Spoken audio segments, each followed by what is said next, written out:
Hello, welcome to Big Bang Radio Spotlights. This is a show where we talk to independent artists from all around the world all about their music and their process for making it. I'm your host, Isaac Anderson, and today I get to sit down with the musician, OSKA. Without any further ado, here's the interview. OSKA, thank you so much for joining us today. We really do appreciate it. I want to start at the beginning of your musical journey, just like we do with all the other artists that we talk to on the show. So the first question I want to ask you is, what is your earliest musical memory?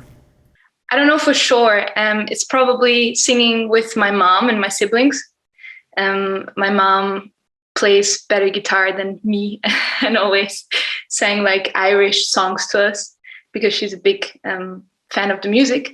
And yeah, I have a lot of siblings. I have 4 siblings, and we kind of just grew up singing together. It was probably one of my first memories is probably us singing in the car. That was a huge thing that we did as a family on trips to kind of keep us from crying in the car or whatever. I don't know. Heard that. And yeah, that's something I heard about you, is that you grew up in a very musical family, like a family full of musicians, full of singers.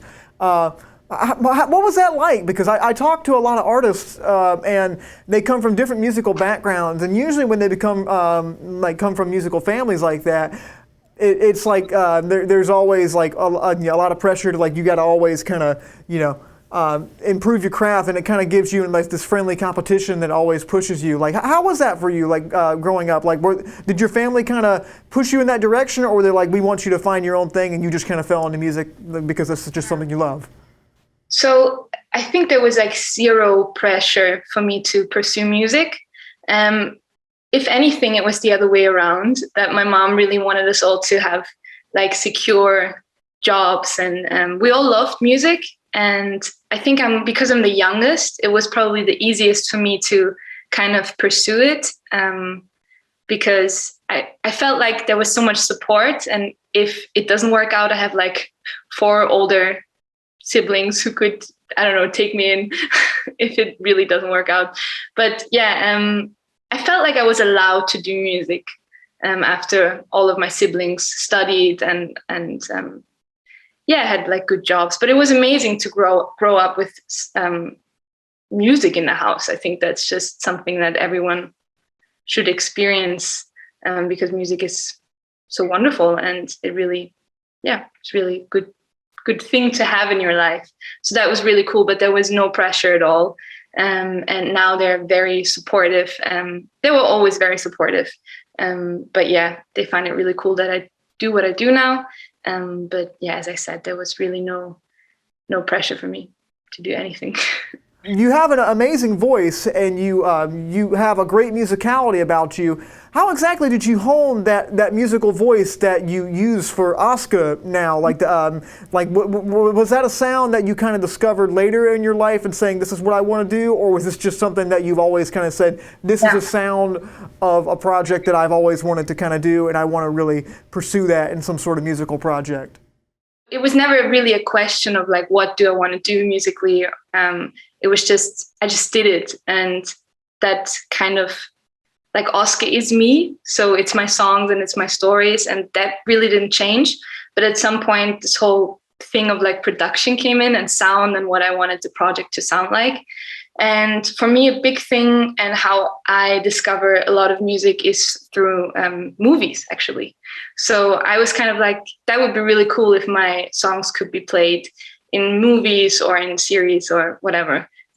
So yeah, it was, that was a big thing for the sound, I think, for OSKA. But it was also a journey to kind of figure it out, and a lot of throwing stuff away. But the songs are really the core of the music, I think. And that was really very natural to figure that out. If that makes sense. Still, every time I think of us, it's like a movie that I used to love. Walking on the wild side, dreaming about the good life. Well, I was part of the director's cut, but we never even had a shot. Walking like you're alright, you remember your life. I remember you holding my hand when I got so drunk.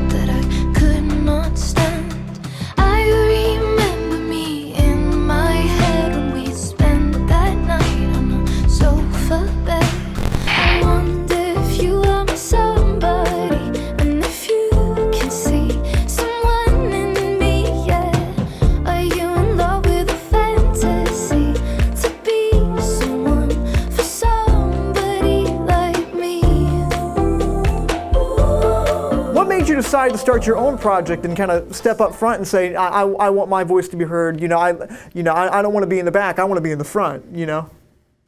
Yeah, so I came to Vienna when I was 18 to study music, and I really wanted to play on the streets. That was my main thing. And my mom was like, okay, maybe study as well. And then that was the pact we made. And then I moved to Vienna, and it was really cool. And I quickly met a lot of other people and musicians, and they wanted me to like play support or sing on the record. And it just happened naturally. And then at some point I started to record my own stuff as well. And it was the perfect time. And but it took me a while to get there.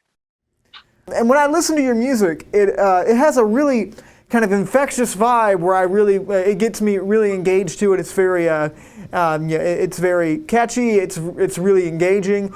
And your lyrics especially are very story driven, and a lot of times it can have these kind of like cool, fun, poppy elements to it, but it's also like very sad lyrics too, and it's also very real lyrics. Kind of starting with your music, do you have time set aside in your day to kind of create, or do you kind of let your songwriting be a little bit more spontaneous? It's weird. It's always different. I go through phases writing my songs, and I grew up with, as I said, like Irish music, and there's a lot of storytelling in there, and it's also very sad and but also funny sometimes, which I like. But yeah, that totally influenced me, I think, in my songwriting. And then now when I write songs, sometimes I wake up and I try to write like first thing in the morning. I did that for a couple of months. And then sometimes I don't do it and I feel really bad about it because I know it probably would be good to do it. Because when you sit down to write, it's always cool to kind of have some lyrics or poems or whatever. But I kind of, when I have an idea like lyrically, or I want to say something, I normally put it down on my phone. And then when I do want to write a song, I kind of go from my phone and see what I've written down over the last few months. That's kind of my process now. And I really like writing with other people as well. With my roommate, for example, his name is Johannes, and I write a lot of songs with him. And that's super fun because I know him well and I trust him. And I kind of learned that when you're really sitting down to do something, you kind of trust the process and then something happens. I learned that. So that's kind of cool. Do you like to try to go from like an experiential perspective from that, like an actual like I want to only write things that I know and have gone through, or do you like to craft figurative stories because your lyrics seem very very personal, but I don't know how exactly does that work for you?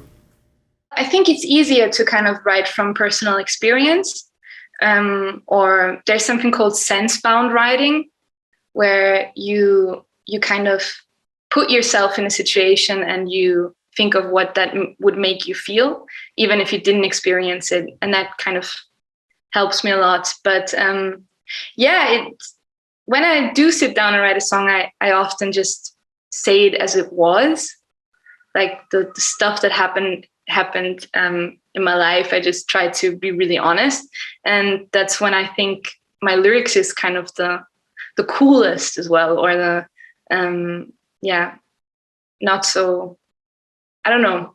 I kind of, I like to be very honest, and that helps me. I am trying to now also write more like other stories that I just maybe imagine or that I hear of. But yeah, it's for sure, it's easier to write about your own experience.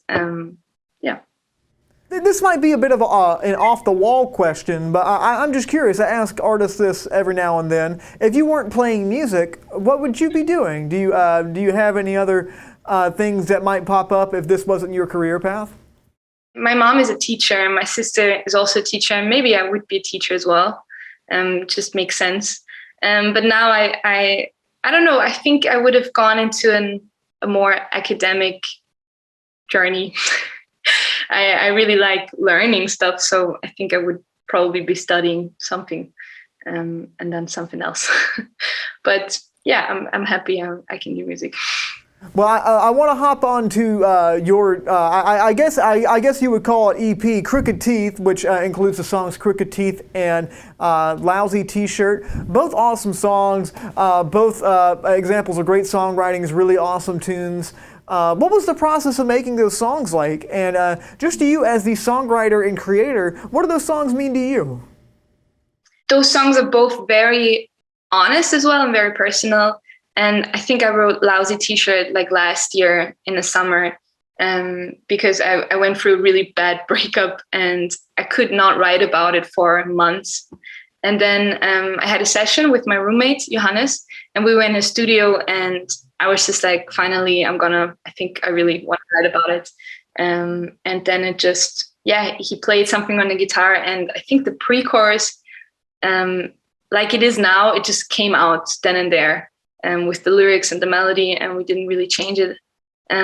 So yeah, that was really from the heart, I guess, and just from a bad place, I guess. But it really helped me. The song really helped me. So that's the cool part about writing songs, I guess, because I felt really before I wrote that song, and it did really, really help me to finally write it. I remember like in the evening, like dancing to it. It sounded really different at some point. And yeah, that's when I really loved my job. And then Crooked Teeth, it was a longer process. I think I wrote it over 2 months or so. And it also just came out when I was sitting my neighbor's cat and I had nothing to do. And then I was like, okay, I'm going to try something. And then I think I wrote also the pre-chorus and the chorus, and then later on wrote the verse. So yeah, it's very different. And sometimes, like most of the time, I write alone and get someone else in the boat later on. Or I love writing with my roommate, as I said, like 3 times now. Well, those songs are available right now on all the streaming platforms that people can find online. And if people want to keep up with you, OSKA, online, how can they find you? And they can find me on Instagram. My name is Good Old OSKA, without an R at the end, just OSKA. And on Facebook, it's the same. And I have a YouTube and a Spotify, and you can find me under OSKA. And yeah, it would be cool to meet some of you guys online. OSKA, it's been a pleasure talking to you. Before we end, I have one more question, though. Now, I don't know if you've ever seen a Big Bang Radio spotlight before, but I'm a musician, but I also love film. And I believe musicians have a soft spot for film, and many of them love film way more than most of the general public would. And I believe you mentioned that you loved film a little earlier, so I'm really excited to ask you this question to end this interview. What is your favorite movie?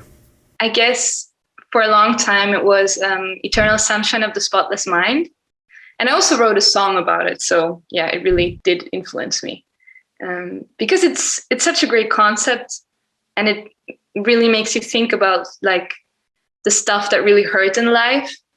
And then you wanting to forget a lot. But then when you do, maybe it's not the way to handle things. I don't know, maybe it's good.